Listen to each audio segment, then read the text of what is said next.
Start कर दे recording, ध्यान इधर देखो बेटा। टॉपिक है ये कि एक डाइपोल है आपके पास, ये डाइपोल है minus Q plus Q. Dipole पता है ना क्या होता है? दो equal and opposite charge separated by a small distance is called a dipole. तो ये डाइपोल है, ये मान लेते हैं प्लस क्यू चार्ज है, ये माइनस क्यू, इस पॉइंट को ए मान लेते हैं, इसे बी मान लेते हैं, और इसकी लेंथ हमने कितना माना 2 है। इसके मिड पॉइंट को ओ ले लेते हैं। मान लेते हैं इसकी सीधी लाइन में जा रहे हैं, यहाँ कहीं पॉइंट है P, उसी की एक्सिस पे एक पॉइंट है P जिसका ओरिजिन से डिस्टेंस है x। जैसे हमने पिछले चैप्टर में किया था ना एक्सियल की डेरिवेशन, हमने इलेक्ट्रिक फील्ड की डेरिवेशन की थी, अब ये इलेक्ट्रिक पोटेंशियल की डेरिवेशन है। ठीक है, इसमें भी 3 डेरिवेशन है। पहली है एक्सियल लाइन, हमें यहाँ निकालनी है इन दोनों की वजह से टोटल वोल्टेज कितना आएगा, टोटल पोटेंशियल डिफरेंस कितना आएगा इस P पॉइंट पर। क्वेश्चन समझ में आ गया? ठीक है, हमें एक्सियल लाइन पर P पॉइंट पर वोल्टेज निकालना है। तो एक बार इसकी वजह से वोल्टेज होगा, एक बार इसकी वजह से वोल्टेज होगा, ए की वजह से भी वोल्टेज होगा और बी की वजह से भी, यहाँ पे भी चार्ज है और यहाँ पे भी चार्ज है ना। तो आप निकालो तो टोटल पोटेंशियल कितना आएगा, तो पहले एक की वजह से निकाल लेते हैं। तो आप निकालोगे भाई electric potential at P due to charge at B. पहले वाले वोल्टेज को V1 मान लेते हैं। हमने V का फॉर्मूला किया, V का क्या फॉर्मूला होता है, KQ divided by R। V का क्या formula, KQ divided by R। तो V में लिखेंगे जी KQ, Q तो Q ही है, R ये डिस्टेंस होता है ना यहाँ से यहाँ तक का, कितना डिस्टेंस है ये, हाँ ये टोटल 2a है, तो उसका आधा ये a हो गया। तो ये पूरा x था, x में से a माइनस कर दोगे आ जाएगा ना डिस्टेंस। तो r की जगह क्या लिखेंगे, ये डिस्टेंस कितना है, x माइनस a। आए समझ, ये डिस्टेंस x माइनस है, ये v1 आ गया। इसी तरीके से electric potential due to a, उसको v2 मान लेते हैं, इसकी वजह से भी तो वोल्टेज लगेगी ना, तो उसमें भी फॉर्मूला तो यही लगाओगे KQ बाय R। अब मैंने आपको बताया था कि जब इलेक्ट्रिक फील्ड निकालते हो या फोर्स निकालते हो तो उसमें प्लस माइनस में सिर्फ वैल्यू प्लस की लिखते हो, लेकिन ये स्केलर क्वांटिटी, यहाँ पे जो साइन है वो भी लिखना पड़ेगा। तो दूसरा वाला चार्ज की वैल्यू माइनस क्यू है ना, दूसरे वाले चार्ज की वैल्यू क्या है, माइनस क्यू है ना। तो वहां पे आप Q की जगह माइनस क्यू डाल दोगे, तो सेकंड वाली जो वोल्टेज होगी वो K और Q की जगह क्या लिखोगे, माइनस क्यू। समझे, Q की जगह सेकंड वाले चार्ज की वजह से, सेकंड का चार्ज है माइनस क्यू, और अपॉन में R ये सारा डिस्टेंस होगा ना इसका, इस P पॉइंट तक, A से P का कितना डिस्टेंस है, ये वाला डिस्टेंस A है ना, A तो भी टोटल 2A हुआ, तो टोटल डिस्टेंस कितना है, x प्लस A। तो R की जगह क्या डालोगे, x प्लस A। ये बात समझ में आई? अब नेट पोटेंशियल एट P, तो नेट पोटेंशियल के लिए क्या करेंगे भाई, टोटल वोल्टेज निकालना है, तो दोनों वोल्टेज को ऐड कर देंगे, इसका वोल्टेज प्लस इसका वोल्टेज ऐड, स्केलर क्वांटिटी है तो नॉर्मल ऐड करोगे आप। तो पहले का वोल्टेज V1, दूसरे का वोल्टेज V2, तो V1 प्लस V2, ठीक है यहाँ तक। तो V1 का क्या वैल्यू है देखो, KQ divided by x minus A। V2 की क्या वैल्यू है, K minus Q divided by x plus A। यहाँ तक बात समझ में आ गई है ना। अब एलसीएम ले लो, यहाँ पे थोड़ा मैं कर रहा हूँ, थोड़ा सा यहीं पे ले लो, एलसीएम दिख रहा है पीछे, विजिबल है। यहाँ पहले का V1 हो गया KQ बाय x माइनस है, और दूसरे में क्या हुआ, माइनस KQ बाय ये। ठीक है, एलसीएम ले लो, KQ कॉमन ले लेते हैं, KQ कॉमन, और एलसीएम भी ले लेता हूँ साथ साथ। एलसीएम आपको आता ही है, मल्टीप्लाई करो, नीचे नीचे मल्टीप्लाई होगा ना एलसीएम में, a minus B, A plus B क्या होता है, a square minus B square, ये इधर जाएगा, ये उधर ले जाओ, क्या होगा, x प्लस a, और ये वहां जाएगा। देखो ये माइनस हटा दो, यहाँ से यहाँ लगा देता हूँ, आपको समझ में आएगा, प्लस माइनस माइनस, ये x माइनस है उधर जाएगा, ये ब्रैकेट में रख रहे हैं, ठीक है, ये x माइनस है वहां चला गया, KQ बाहर आ चुका था, यहाँ पे बचा है 1/this, एलसीएम लेंगे, x प्लस a इधर जाएगा, x माइनस a यहाँ जाएगा। ये स्टेप समझ में आ गया, वो मैंने कॉमन वाला डायरेक्ट कर दिया। अब आप देखो, जब आप ब्रैकेट खोलोगे तो x से x कट जाएगा ना, ये प्लस का x है, वो माइनस x कट जाएगा, लेकिन ये प्लस a हो जाएगा, तो a प्लस a 2a होगा, तो ये निकल गया आपका, प्लस a हो गया 2a, नीचे a square minus B square, x square Q into 2a को डाइपोल मूवमेंट बोलते हैं ना, तो ये हमारा फॉर्मूला आ गया, KP upon x square minus a square. तो ये वोल्टेज कहाँ आया, एक्सियल लाइन पर, यहाँ इस पी पॉइंट पर वोल्टेज आएगी। बात समझ में आई? सिंपल सी डेरिवेशन है।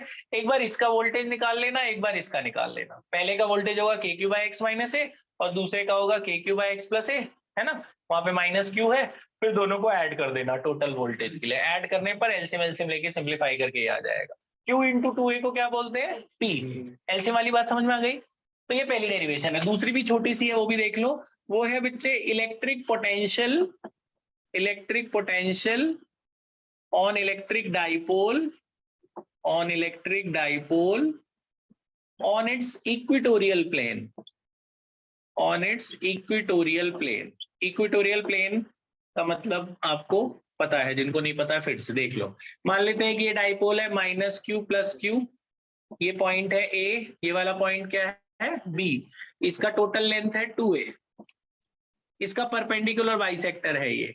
इस परपेंडिकुलर बाइसेक्टर पे कोई पॉइंट है P, जिसका A से जो डिस्टेंस है वही B से भी है। जितनी दूरी A से है उतनी B से है। ये दोनों डिस्टेंस बराबर है, दोनों को आर मान लेते हैं। तो सीधा निकालता हूं मैं, थोड़ी स्टेटमेंट यहाँ लिखने के लिए 2-3 लाइनें मेरे लिए छोड़ देना, ठीक है, मैं लिखवा दूंगा। तो वोल्टेज एट P पे वोल्टेज इसकी वजह से भी होगा, इसकी वजह से भी होगा। पहले का वोल्टेज V1 प्लस दूसरे के वोल्टेज को क्या मान लेते हैं? V2। वही टोटल वोल्टेज क्या होगा? V1 plus V2। वोल्टेज के लिए तो फॉर्मूला वही होगा ना, के क्यू बाय आर। तो पहले का वोल्टेज क्या होगा बताना? के माइनस क्यू बाय आर। पहले का चार्ज क्या है? माइनस क्यू, डिस्टेंस कितना है? आर। और दूसरे का वोल्टेज क्या होगा बताना इधर से? के क्यू डिवाइडेड बाय आर। ये माइनस का है और वो प्लस का है, कट नहीं गया पूरा पूरा? कट गया तो वोल्टेज कितना आया? 0। So on equatorial plane there is no voltage. Equatorial plane पे वोल्टेज नहीं होती, वोल्टेज 0 होती है, एक्सियल पे होती है। बस समझ में आई? 3 डेरिवेशन है, अभी 2 कर लो, एक तीसरी और बताया तो मैं। पॉज कर दे बेटा, इस पहले सुन लो, उसके बाद मैं लिखवा दूंगा, फिर लिखना। ध्यान से सुनना जरा। इधर इधर देखिए, ये तीसरी डेरिवेशन है बेटा। पहली डेरिवेशन क्या थी? At the axial line. Second क्या था? On the equatorial plane. तीसरा है कहीं भी, किसी भी पॉइंट पे। अब ये वाली अगर आ गई तो इसमें क्या है कि आप तीनों डेरिवेशन फिट कर सकते हो। तो ये वाली इंपॉर्टेंट है, एग्जाम में यही पूछते हैं ज्यादा। एक साल इन्होंने ये दोनों पूछ लिए थे, एक साल एक्सियल और इक्वेटोरियल वाला। अब आर्बिट्री पॉइंट क्या है, ध्यान से सुनना। मान लेते हैं कि ये एक डाइपोल है माइनस क्यू प्लस क्यू। ध्यान से सुनना, ये पॉइंट है ए, ये पॉइंट है बी, और डाइपोल लेंथ है 2a। हमने माना यहाँ कोई एक पॉइंट है P, हमें नहीं पता ना ये एक्सियल पे है ना इक्वेटोरियल पे, कहीं भी एक पॉइंट मान लेते हैं P, ठीक है। सच दैट A से जो P पॉइंट का डिस्टेंस है वो R1 है, और B से जो P पॉइंट का डिस्टेंस है वो R2 है। A से जो डिस्टेंस है वो R1 है और B से कितना है? R2। ये इसका मिड पॉइंट है O। यहां से जो डिस्टेंस है वो R है, O से जो डिस्टेंस है वो इसका R है, ठीक है। ये बात समझ में आ गई? मान लेते हैं कि भाई जो ये वाला जो पहला वाला है और जो दूसरा वाला है, अब आपको पता है कि R2 जो है वो छोटा है ना R1 से, R2 छोटा है R1 से। अगर B वाले पॉइंट से यहां पे मैं एक परपेंडिकुलर डालूं, इस पर AP पर, यहाँ पे परपेंडिकुलर डालते हैं, इसका नाम दे देते हैं D। ये पूरा डिस्टेंस R2, यहां से लेकर यहां तक ये सारा डिस्टेंस कितना है? R2, ठीक है। R2 समझ गए कहां से कहां तक डिस्टेंस है। हमने जो परपेंडिकुलर डाला है, पता कैसे डाला परपेंडिकुलर? जैसे मान लो मैं आपसे कहता हूँ ये एक लाइन है और ये एक लाइन है। कौन सी लाइन छोटी है? आपको दिख रहा है कौन सी लाइन छोटी है? इसी प्लेन में अगर हम देखें तो आपको दिख रहा है भाई ये वाली लाइन छोटी है इससे। तो अगर मुझे इसी के बराबर इसको भी नापना है, मान लो इसी के बराबर, तो जितना लेंथ है ना इसकी सीध में चले जाएंगे, बिल्कुल सीधे चले जाएंगे। तो ये दोनों बराबर हो गए ना, इतना लेंथ बिल्कुल इसके सीधे चले गए। यहाँ पे इतना एक्स्ट्रा है ना, ये है ना। अगर ये x है और ये पूरा y है, तो ये कितना बचा? आया समझ में ना? ये कितना बचा? बड़े में से छोटा माइनस कर देंगे उतना बचा, है ना, क्योंकि ये भी तो x है ना। अगर ये x है तो ये भी x है, तो ये कितना बचा? y minus x। Similarly this whole is R2। ये आपका R1 है, ये पूरा R1 है, और ये क्या है? R2। ये कितना बचा? R1 minus R2। ये पूरा R1 है ना, और ये R2 है, तो ये भी तो R2 है ना इतना। ये दोनों R2 है, तो R1 में से R2 माइनस कर देंगे, बच गया ना एक्स्ट्रा। एक्स्ट्रा कितना है? बड़े में से छोटा माइनस कर देंगे, आ जाएगा। ये बात समझ में आई? इस एंगल को मान लेते हैं थीटा। ये वाला जो एंगल है इसे क्या मान लेते हैं? थीटा, ठीक है। ये वाले एंगल को थीटा मान लेते हैं। पहले ट्रायंगल लेते हैं ADB, दिख रहा है? ADB दिखा? ये बेस का काम करेगा, जिस लाइन में 90 थीटा होता है उसे क्या कहते हैं, बेस। ये परपेंडिकुलर, और 90 के सामने क्या होता है, हाइपोटेन्यूज। ये हाइपोटेन्यूज है।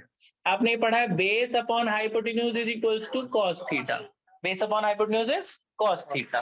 तो बेस की वैल्यू कितनी है, R1 माइनस R2। ये बेस है, बेस की वैल्यू कितनी है, R1 माइनस R2। हाइपोटेन्यूज की वैल्यू कितनी है, 2a। इधर ये आया कितना, cos थीटा। तो यहाँ से R1 माइनस R2 निकालो। R1 माइनस R2 यहाँ रखो, 2a के पास cos ले जाओ, तो R1 माइनस R2 की वैल्यू कितनी निकली, 2a cos थीटा। ठीक है यहाँ तक। अब हमें तो वोल्टेज चाहिए ना, अब निकालते हैं net electric potential eight P। Net electric potential eight P point पर। P पॉइंट पे जो वोल्टेज होगी वो इसकी वजह से भी होगी, इसकी वजह से भी होगी। तो वोल्टेज को क्या करते हैं, हमेशा ऐड ही करना। स्केलर क्वांटिटी के लिए बड़ी अच्छी है, अपने कोई डायरेक्शन वायरेक्शन का चक्कर ही नहीं होता, हर केस में ऐड ही करते हैं ये लोग। तो P पॉइंट पे वोल्टेज निकाला, 3 चार्ज होते हैं तो 3 वोल्टेज ऐड होती, 2 चार्ज है तो 2 वोल्टेज ऐड होगी। एक इसकी वजह से वोल्टेज, एक इसकी वजह से वोल्टेज, है ना। वो इसका क्या फॉर्मूला होता है, KQ डिवाइडेड बाय R। पहले का जो Q है वो माइनस में है, तो minus KQ bye R। R1 माना है ना पहले डिस्टेंस को, पहले डिस्टेंस क्या माना है, R1। दूसरे का वोल्टेज क्या होगा बताओ, KQ, इसका तो प्लस Q है, और डिवाइड बाय डिस्टेंस को क्या माना है, R2। ठीक है यहाँ तक। इसका ले लो कॉमन ले लो, कॉमन लो KQ, क्या बचेगा यहाँ, माइनस वन अपॉन R1। इधर क्या बचेगा, 1 अपॉन R2। एलसीएम लो, एलसीएम कितना आएगा, R1 R2, नीचे नीचे मल्टीप्लाई, ये इधर, क्या बचा, minus R2 plus R1, minus R2 plus R1। देखना जरा, R1 माइनस R2 की क्या वैल्यू निकाली है, ऊपर R1 माइनस R2 है ना, इसको हटाकर ये लिख सकते हैं, R1 माइनस R2 हटा देते हैं, R1 माइनस R2 हटा के क्या लिख सकते हैं, 2a cos थीटा। ठीक है। ये जो नीचे नहीं बचा R1 R2, ये जो R1 R2 है, वैसे तो ये अलग अलग है, लेकिन ये लोग इनको अप्रोक्सीमेटली ये मान लेते हैं, ये लोग R1 और R2 को अप्रोक्सीमेटली R², ये एवरेज है ना बीच में से जो जा रहा है, इन दोनों को मल्टीप्लाई करें तो ये एवरेज इसके, जैसे मैं कहता हूँ भाई ये मेरा पेन है, ये मान लो डाइपोल है, एक इधर चार्ज है, एक इधर चार्ज है, यहाँ से एक डिस्टेंस है, एक यहाँ से डिस्टेंस है। ऑन एन एवरेज मुझे अगर डिस्टेंस निकालना है तो बीच वाले से डिस्टेंस नाप लूंगा ना मैं। अगर कभी कभी आपको फिजिक्स में बोला जाता है कि जैसे ये बॉब है, ये पेंडुलम है, डिस्टेंस नापो तो कहाँ से नापते हो, बीच से नापते हो कि किनारे किनारे से नापते हो, बीच से नापते हो ना। तो भाई यहाँ से एवरेज डिस्टेंस हम लोग हमेशा मिड पॉइंट से लेते हैं। तो अगर इसका P पॉइंट का एवरेज डिस्टेंस निकालना है तो ये लोग क्या करते हैं, इसमें R1 और R2 को अप्रोक्सीमेटली R के बराबर, ऐसे है नहीं, R1 और R2 को अप्रोक्सीमेटली किसके बराबर मान लेते हैं, R के। तो अगर ये भी R और ये भी R, तो R1 और R2 किसके मल्टीप्लाई हो गया, R²। इसको भी R माना, इसको भी R माना, तो R इंटू R क्या हो गया, R²। तो R1 R2 के ये लोग अप्रोक्सीमेटली R² लिख देते हैं। ये अप्रोक्सीमेशन है, पूरी तरह सही नहीं है। जैसे वैसे तो ये ज्यादा ही होगा, जैसे मान लो ये होगा कुछ 5.1 सेंटीमीटर और दूसरा मान लो 5 हुआ, तो मल्टीप्लाई करके तो 25 के अराउंड ही आएगा ना। तो जो पॉइंट के बाद वाला वो लोग नेग्लेक्ट कर दे रहे हैं, R1 वैसे ज्यादा है R2 से, तो इसलिए ये लोग इसको R1 R2 को अप्रोक्सीमेटली R² ले ले रहे हैं। अच्छा, फिर Q इंटू 2a को P लिख सकते हैं, Q इंटू 2a को क्या लिख सकते हैं, P cos theta divided by R²। तो ये हमारा वोल्टेज का फॉर्मूला आया आर्बिट्ररी पॉइंट पर, KP cos theta divided by R²। आया समझ में।